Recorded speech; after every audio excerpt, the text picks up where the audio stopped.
So we're back on Elijah. If we can pop the PowerPoint up, please, that'd be great. And last week we thought about 1 Kings 18 and power, and how God's power is at work in that chapter. And we're thinking in our theme about Elijah, life, hope and faith in a broken world. We see in Elijah life and passion, hope in God, and a passionate and strong and unwavering faith. But we also see the brokenness of the world that he exists in. And really, we want to learn what it is in this broken world where there's so much that's wrong, but also in our own brokenness, in a sense. There's something about all of us that's imperfect, isn't there? There's stuff we all get wrong, and in it, God is at work in our life. And this week, we're going to talk about prayer. And you may notice in previous weeks that the theme has been on a plaster like that. It's been on a little dinky plaster. Today, we've got a whopping great big plaster called prayer. And it's probably the best out of all the things we're talking about that we have to try and put a bit of healing and restoration into our broken world. So I'm going to read the end of 1 Kings chapter 18, verse 41. Then Elijah said to Ahab, "Go get something to eat and drink, for I hear a mighty rainstorm coming." So Ahab went to eat and drink, but Elijah climbed to the top of Mount Carmel, bowed low to the ground and prayed with his face between his knees. Then he said to his servant, "Go and look out towards the sea." And the servant went and looked, and then returned to Elijah and said, "I don't see anything." 7 times Elijah told him to go and look. Finally, the 7th time, his servant told him, "I saw a little cloud about the size of a hand rising out from the sea." Then Elijah shouted, "Hurry to Ahab and tell him, 'Climb into your chariot and go back home. If you don't hurry, the rain will stop you.'" And soon the sky was black with clouds. A heavy wind brought a terrific rainstorm, and Ahab left quickly for Jezreel. Then the Lord gave special strength to Elijah. He tucked his cloak into his belt and ran ahead of Ahab's chariot all the way to the entrance of Jezreel. And so today we're thinking about prayer. Prayer, an opportunity to talk to the creator of the universe. What a privilege, what a joy. And one of the things that's really interesting, and it's just factual in churches, and it's factual in every church, is the least well-attended meeting in any church is the prayer meeting. And yet it's such a privilege that we have, isn't it? Now, of course, we know that we're all praying at home all the time, and I'm sure we all pray lots in different circumstances. And one of the things that I don't want us to do as a church, and you'll never get from me, is guilt. You'll never get the "where were you" speech from me. Okay? So, but prayer, there is something important about gathering together to pray. And we won't so much talk about that this week, but it's something to reflect on for another week. Back on our first week of this series, several weeks ago, we thought about prophecy, and we thought about, is there a contradiction here? So in 1 Kings 17 verse 1, Elijah said, "As the Lord, the God of Israel serves, there'll be neither dew nor rain in the next few years except at my word." And what we've just read a minute ago is the culmination of that. It's the sending of the rain. It's the end of the drought. But in James chapter 5 in the New Testament, it says Elijah prayed earnestly that it wouldn't rain, and it didn't rain on the land for 3.5 years. And we reflected on, is there a contradiction between Elijah saying, "This is what God says will happen," and him praying that it would happen? And then we recognised, of course, that both these things exist together, and we blew our special effects budget for the year on this amazing animation that David made when I think he was about 12, and they're very impressive.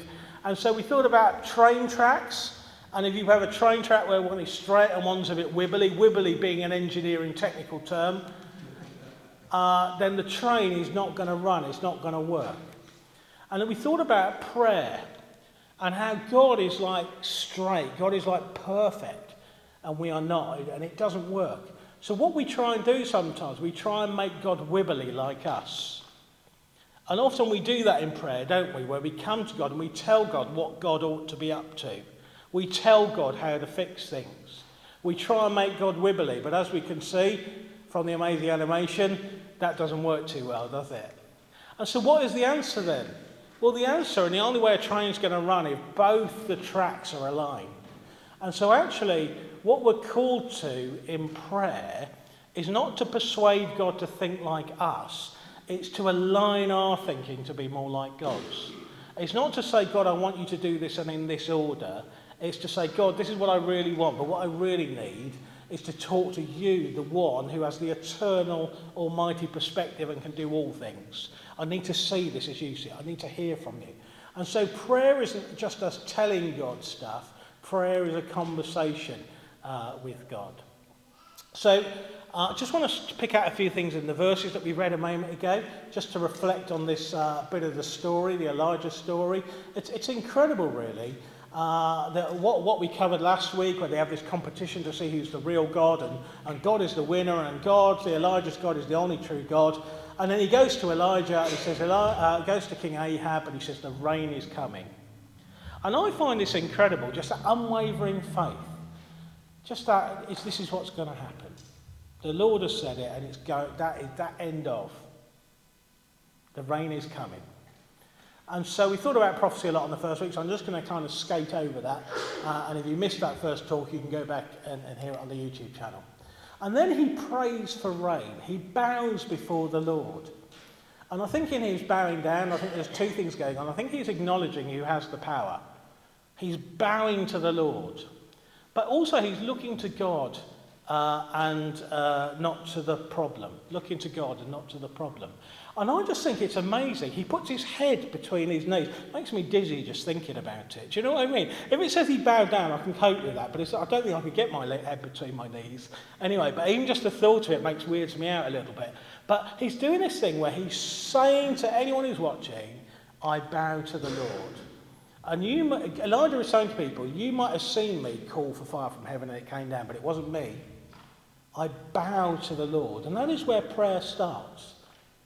I bow to God's will. I bow to the one who sees all things. I bow to the all-knowing one. I bow to the all-powerful one. I acknowledge, God, that you have the power. This prayer is not about me trying to get you to do what I want, or me telling you we're not God's special advisors. God's not up there trying to work out how he's going to solve the world's problems, and he thinks, I can't wait till Bethesda Baptist Church starts worshipping and they can tell me what to do because I'm stuck. You know, that's just not how prayer works. Not how prayer works. We look to God and we don't look at the problem. And interesting, when we come to next week's chapter that Eleanor's going to speak on, we see the opposite happen, where Elijah looks at the problem and loses sight of God and he runs away. And again, come and hear more about that next week. I love the way that he stays focused on God. I think it must have been so frustrating for the servant. There's Elijah with his head between his knees, praying. Any rain yet? Go and have a look.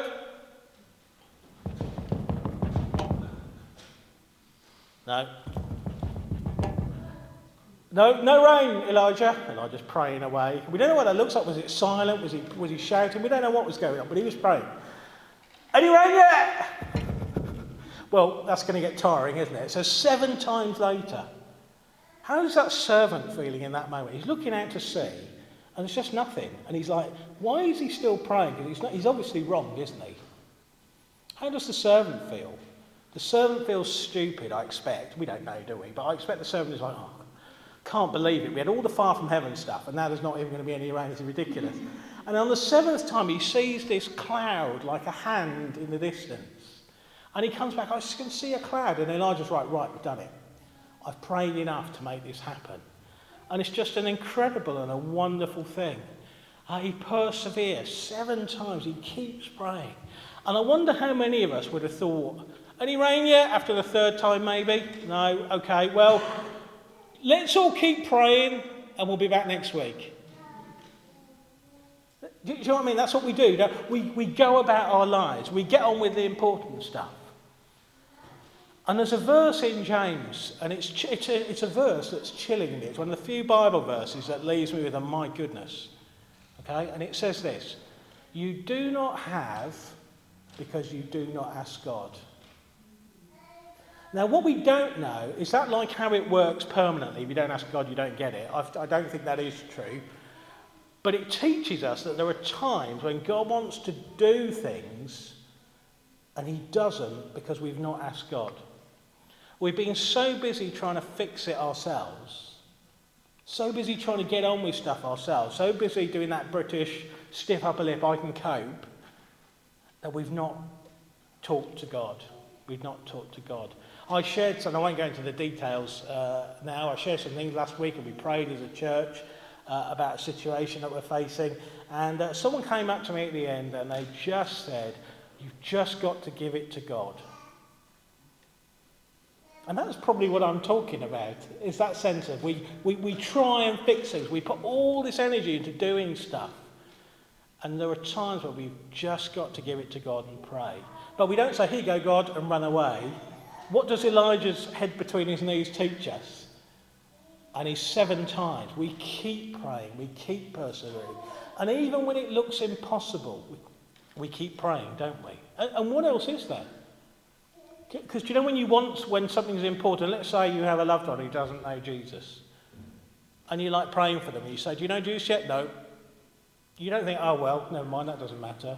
Or you have a friend who's suffering, and you pray for them, and they're still suffering. Well, you don't think, oh well, they're still suffering, do you? Do you know what I mean? Prayer is something that we should be pouring ourselves into, praying away. And by the way, prayer doesn't need to be with words at all.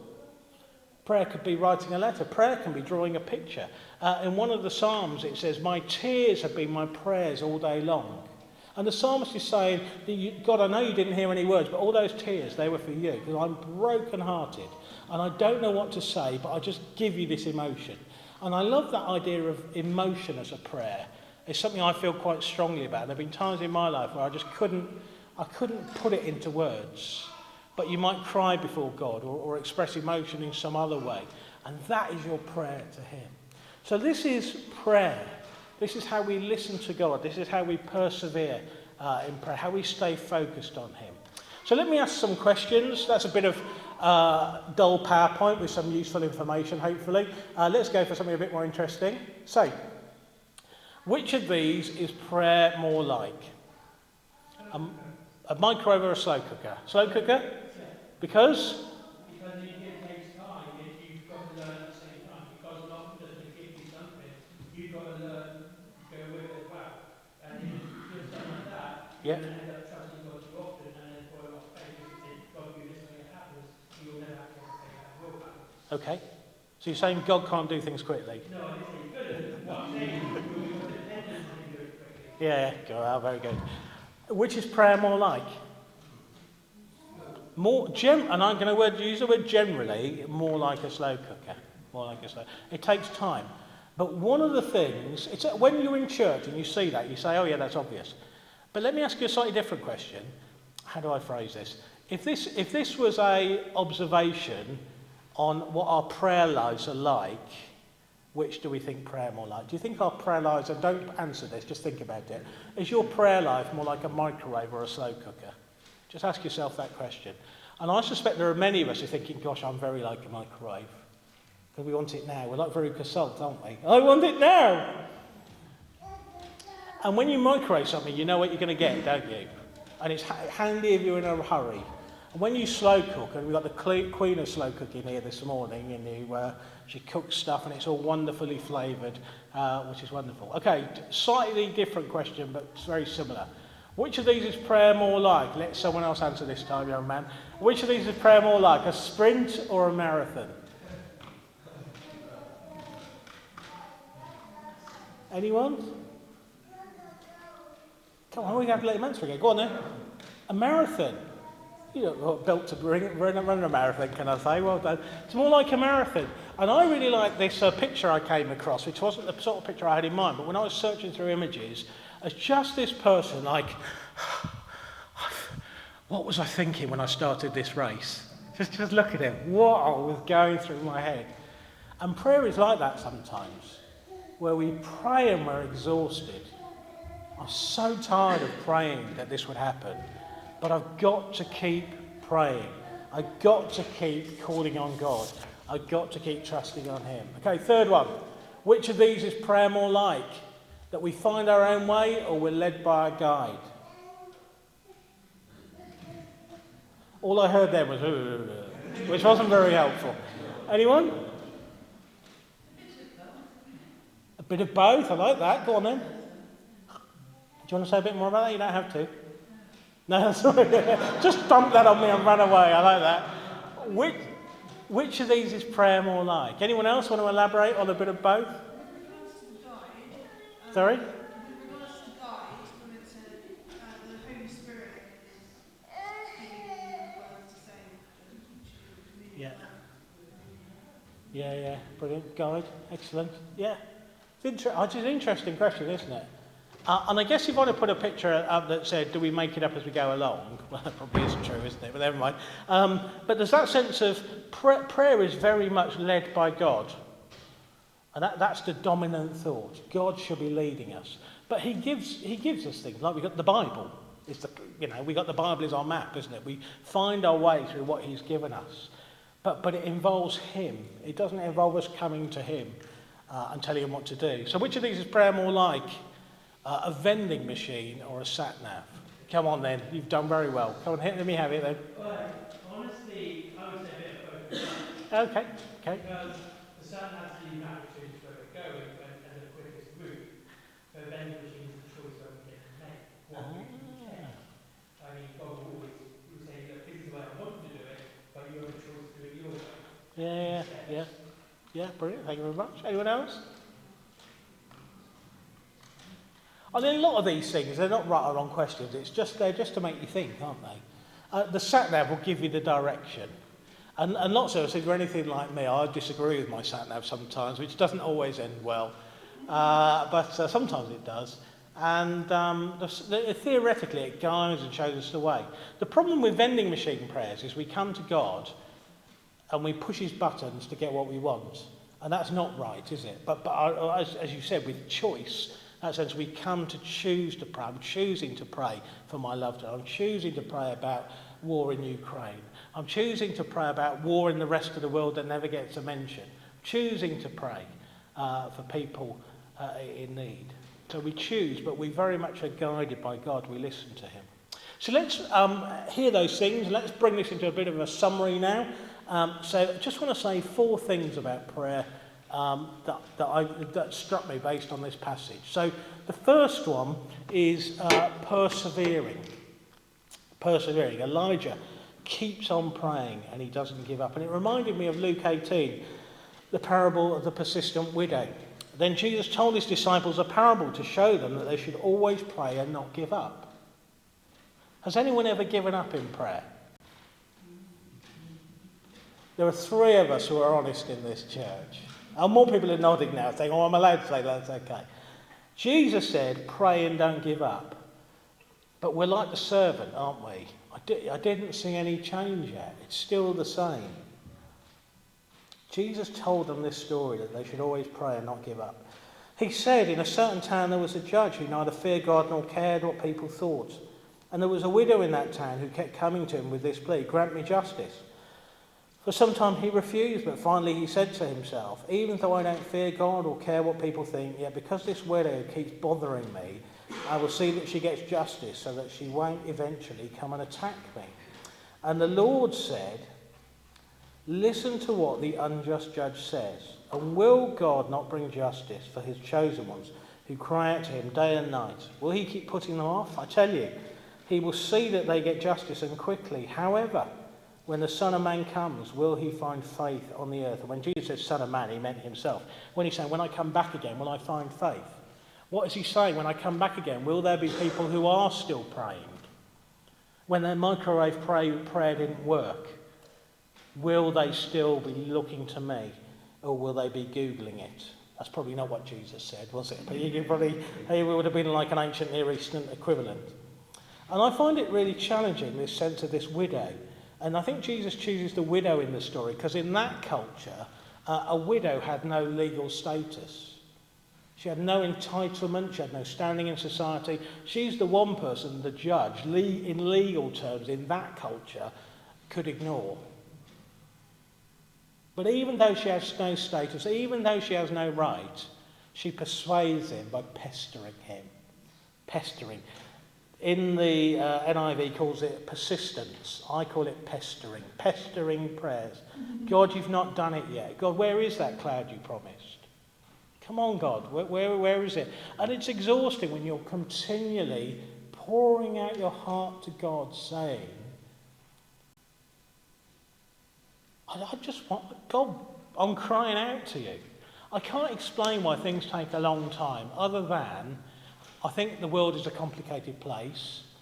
I think, secondly, in my view, God doesn't make people do things generally. And so sometimes answers to prayer can be complicated. It's not as simple as God smiting people with thunderbolts and that sort of thing. God acts in his way. But we persevere and we cry out to God and we trust in him. And we want to be the people when Jesus returns that he will find faith in Bethesda Baptist Church. The things we're praying for, that we've been praying for years, we keep praying for. So we sang that song earlier, let your living water flow over my soul, and there was that there was something went on in that song. I don't know what it was, but I felt there were some people here who received something. Such was your pain, such is what you're going through. Something spiritual happened for some of you, I believe. And if that's you, can I really encourage you to persevere? Because if you receive something wonderful from God this morning, that's easy to do when you have wonderful musicians leading you and it's beautiful and gentle and you have your loved ones around you. But it's harder on a Monday morning, isn't it? So if that's you, if you've received, can you share it with someone that they might stand with you in prayer? You don't need to tell them the specifics of what the problem is.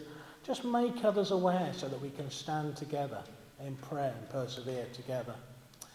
We need to listen and follow God's lead. So there's Elijah. Why is he praying for rain? Because God has told him to. Now, I once remember years ago, I had a friend who said, well, I don't pray because God will just do what he wants anyway. So what's the point? It's an interesting philosophical argument, other than the Bible tells us to pray. And I was just used to say to this person, but isn't it about us aligning with God, listening to him, following his lead? That we need to look to God and not the problem. Look to God and not the problem. I don't know, I think some of you have seen this before, but it is worth doing again. I'm sorry because it's cheesy and naff. But if you hold your thumb like that in front of you, and you close one eye, and you think of what you can see now, say the big wooden thing behind me, that the choir used to stand on back in the day, you can see that more clearly than you can see your thumb. But if you pull your thumb towards your open eye, stop before you poke yourself in the eye. When you hold your thumb next to your eye, this tiny little thing seems bigger than this gigantic piece of wood. And that's ridiculous, isn't it? But when you think if this represents God, stretch your imagination, and this represents our problem, God is so much bigger than anything else, but it's to do with where we put our focus. What are we fixating on? And again, we're going to learn a lot more about that next week when we see Elijah here as he prays persistently doing the right thing. And next week, he just loses it completely. And it's such an encouragement to us because some days we get stuff right and some days we don't. And yet God is with us. And the third thing in these pulling prayers, the idea if you want to work down the pub, the pulling prayers is you are being changed. And sometimes prayer takes a long time because God is changing our hearts. He wants to know we care. He wants us to persist. We persevere. You are being changed. We listen and we look to God. So as you think about these four areas, just ask yourself the question in the stillness for a minute. What are you praying for? For some of us, it might be, I don't know. That's okay. Then think about what you perhaps we could be praying for. But for those of us who think, actually, I'm really praying about, look at these four areas and just ask yourself the question, I wonder how I can apply these four areas to what I'm praying about.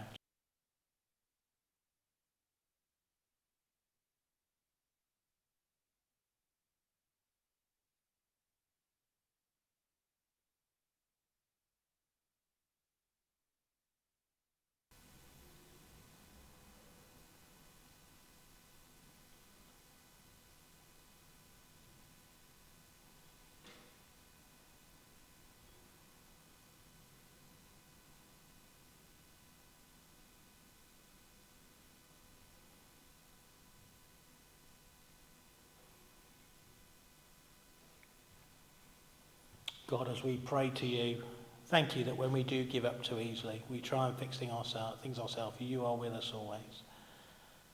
God, help us to talk to you so much that we would be changed to think and act more like you.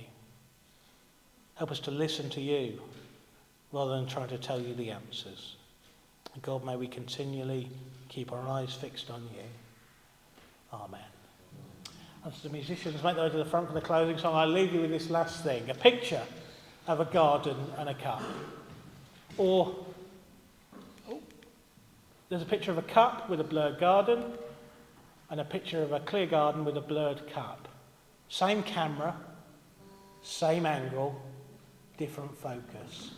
And as you look at these two pictures, same camera, same angle, different focus, ask yourself, where is your focus? And in life, when things are going wrong, when we're struggling, who is it we're looking to? Who is it we're seeking for strength? Who is it we're relying on? Who is it we're crying out to? Is it God or is it Google?